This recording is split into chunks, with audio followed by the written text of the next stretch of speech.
kooxda Bibi ee Abiy Ahmed horjoogaha ka yahay ayaa hadda u muuqata sida siyaasiyiin badan oo doorasayso in iyaga kubadda la isugu dhiibay oo ciyaartii siyaasadda ee dagaalka waqooyiga ay hadda iyaga ka dhaxtolantay iyadoo dagaalkii laga soo raray waqooyiga lana keenay madaxtooyada Addis Ababa ee qasriga Arad Kilo ee Abiy ka taliyo balse liqliqanayo oo aan sal fadhiyin tiirkii ugu dambeeyayna si liicayo culeysyada dibadeed iyo kuwa gudeed ee saaran awad halka kooxda TPLF ay u egyihiin kuwa finalka ciyaarta yimid oo sugaya midka soo baxa Abiy iyo Axmaro oo hardan adag oo dagaalkii waqooyiga ka daran uu ku dhaxmarayo Addis Ababa walow aysan marnaba ku xisaabtamin inaan final bal isla gaarin oo kooxda TPLF quarter finalka ka hor saxada ay ka saarayaan dib waxay ka noqotaba laakiin TPLF waqtiga iyo xeeladoodu saaciday oo guul final ah ku dhaadanayaan haatan iyaga oo goos dambeedka ka qoslaya korjoogana ka ah oo daawanaya ciyaarta Axmaro iyo Abiy ku dhaxmaraysa garoonka Addis Ababa si kale haddaan u dhigno Axmaradii xag jirka ahayd waxay taagan yihiin maxaa heshiis kaba keenay hadda oo haddii heshiis bal la higsan dagaalka loo qaadayay ama se mar horeba loo heshin waayay xataa xilliyo badan oo TPLF laftirkoodu nabad ku baaqday ma markii ay TPLF ummadanadii xasuuqday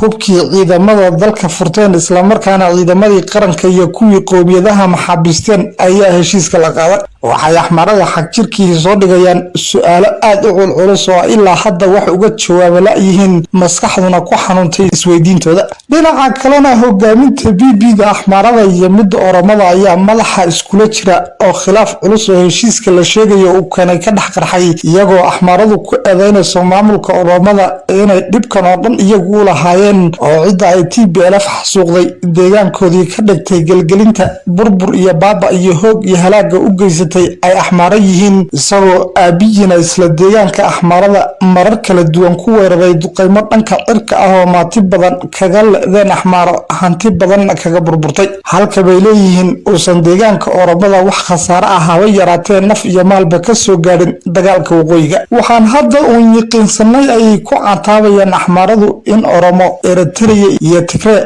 hoosta ka xidhiirsanaayeen laakiin cidda dhoohanayd ee godka madow lagu riday aan anaga ahayn waxaa intaas dheer in maamulka deegaanka Benishangul Gumuz uu isku khilaafay qaadashada iyo sii dhaadhicinta heshiiska TPLF lala galay kadib markay deegaankoodii tageen oo maamulka qaar ay si cad uga hor yimaadeen halka qaar kalena ay sheegeen in lagu khasban yahay maadaama oo ay tahay awaamiir ay dowladda sare xal u aragtay fulinteedana muqadas tahay balse ilaa hadda shaqadii wacyigelinta heshiiska ee maamulka Benishangul laga soo siiyay Addis Ababa dhaqangelinteedii heer deegaan ayaa ka socon la isla maamulkii soo qaatay shacabka deegaamada dalka oo ku weeraray xarkaha siyaasadda murugsan ee kooxda BB-na waxay maamulada barwaaqo ku abtirsadaa ee wacyigelinta heshiiska TPLF daaran ula yimid weydiinayaan wixii aad 3 sano nagu akhriyeyseen ma been buu ahaa taasoo ay ka wadaan dambiyadii aad nagu qulaaminayseen inay TPLF geysatay 30 sano ee lasoo dhaafay liiskii argagixisada ee lagu daray iyo dagaalkii waqooyiga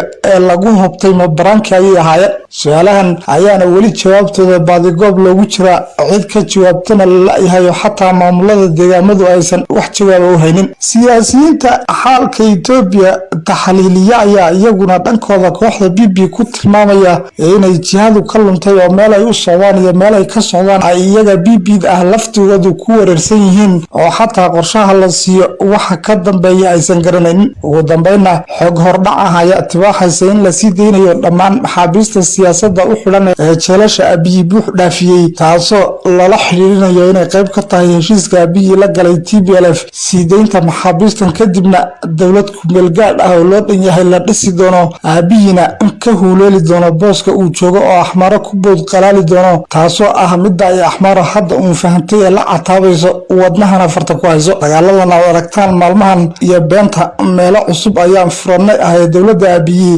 waa waxba kama jiraan wuxuuna ku qancinayaa maamulka Axmarada